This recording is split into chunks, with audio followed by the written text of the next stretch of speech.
2 in the morning. Great fans showing up there in Buffalo. I could try to explain what happened with the coin toss yesterday, but it sure looked as if in Dallas, Dak Prescott had messed it up and that the Cowboys were going to have to give the Rams the ball to start both the game and the second half. Now, they eventually corrected that, but the Rams never got anything corrected. Tavon Austin is running free. Yes, he still plays football for the Cowboys. The former Rams first-round pick after a couple of DBs run into each other, and then nothing at all went the Rams' way. The Cowboys win big, 44-21. Bad use of words by me. We listened to the audio, we got it figured out. But yeah, just wasn't the best, wasn't the cleanest coin flip I've been a part of. So what did you say and how did that? A little bit of everything. There's audio to it. Yeah, obviously they're a great team. They have great players. They have a great coaching staff. They just do a hell of a job, and great respect for them. But this game wasn't going to be about them. It was going to be about us and how we prepared and how we played. And we knew the challenges were going to be there for us in all three phases of our team, and we had to step up to the challenge and play at a high level, and we did that today. And now, because they did do that, Jane Slater, the Cowboys can go to Philadelphia Week 16. If they beat the Eagles, they win the division. They hope they get the same team we saw yesterday. Where has that team been? Well, I want to point out, when I grabbed this shirt ahead of the Eagles game, I wasn't trying to pull a Michael Irvin. It was just one of those mornings. So of course, before I get any hate mail from Cowboys For those who don't fans, know, Irv wore Rams colors on game day morning yesterday, and he tried to do the reverse psychology mojo thing to get the Cowboys a win. And evidently, if you believe in that kind of stuff, it worked. Maybe he should keep doing it because all of a sudden this team was firing on all cylinders against the team that knocked them out of the divisional playoffs and caused a lot of changes around here this year. You could feel the heaviness in the locker room the last 3 weeks. They needed this win. Ezekiel Elliott even talked about how hard it had been around here, and he was one of the first guys to show up at the stadium. He's normally one of the last. He was out on the field warming up 45 minutes ahead of this one. And he said that was because he was locked in. He was focused. He talked about the team morale was really low. They needed this win. And he also pointed out it was their head coach, Jason Garrett, who got them ready to go for this one. And Jason Garrett got him ready and got a lot of help as well from some veterans. Guys that they badly needed, they put on the field, and they performed like they did in years past.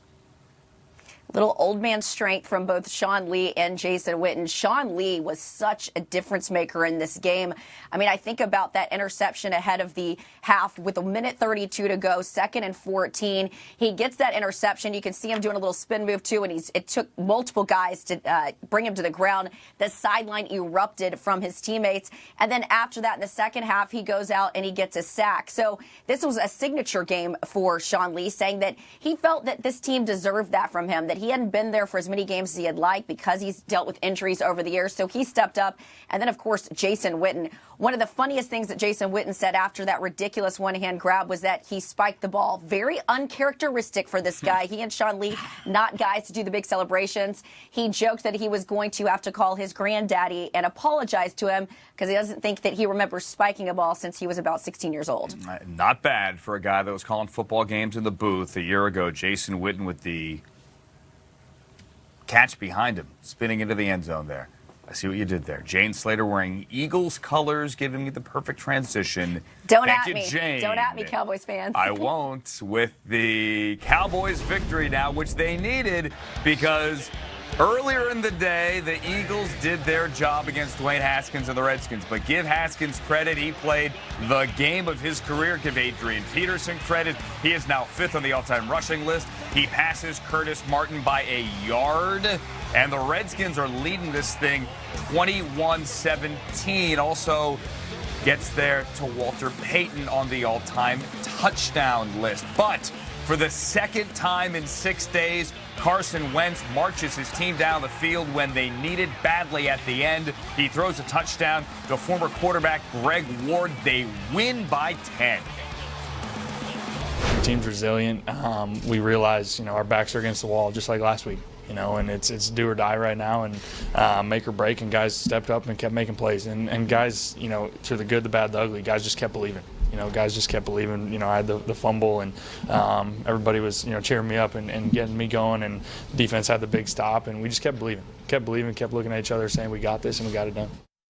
So the Eagles and the Cowboys are now 7-7. Again, they play in Philadelphia. Dallas won the first meeting. It comes down to this. If the Cowboys win on Sunday, they clinch the division. If the Cowboys lose, then Dallas would have to win Week 17 against the Redskins, and the Eagles would have to lose to the Giants Week 17.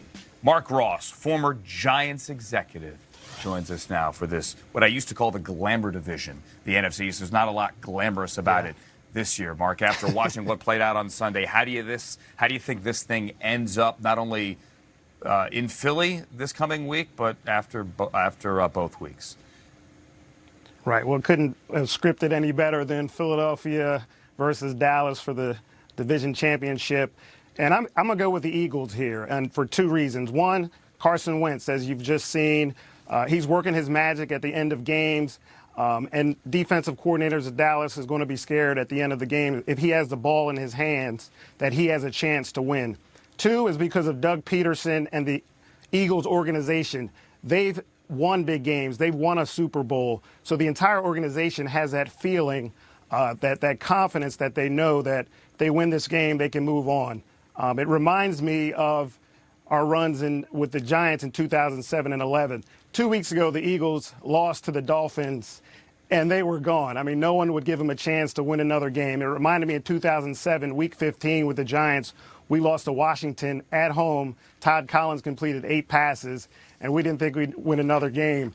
2011, same thing, Week 15, Washington at home. Rex Grossman completes 15 passes. At least he upped the ante on us, but we still lost. But both situations, 07, we beat Buffalo the next week.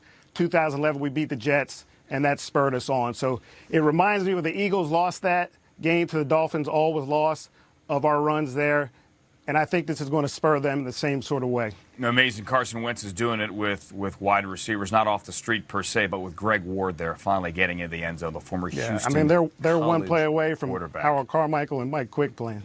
Exactly. Those guys, I'm sure, wouldn't mind getting some run here. I want to talk about the Giants here. I know you saw it yesterday. The Giants beat the Dolphins. Eli Manning had the family there through this touchdown early to Golden Tate. He obviously threw the ball to the other team a couple of times as well, but they won, and it looked like Eli's final game at MetLife Stadium. Here's the locker room. This guy's gotten many game balls. Yeah. But let's give him one more. Eli Manning. Yeah!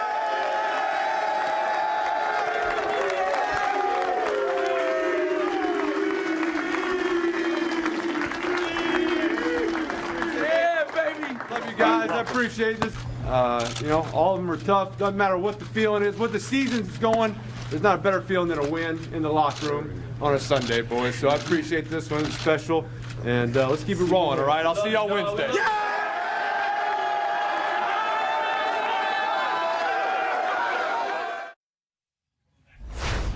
So the Giants are all off today because Eli Manning gave them off.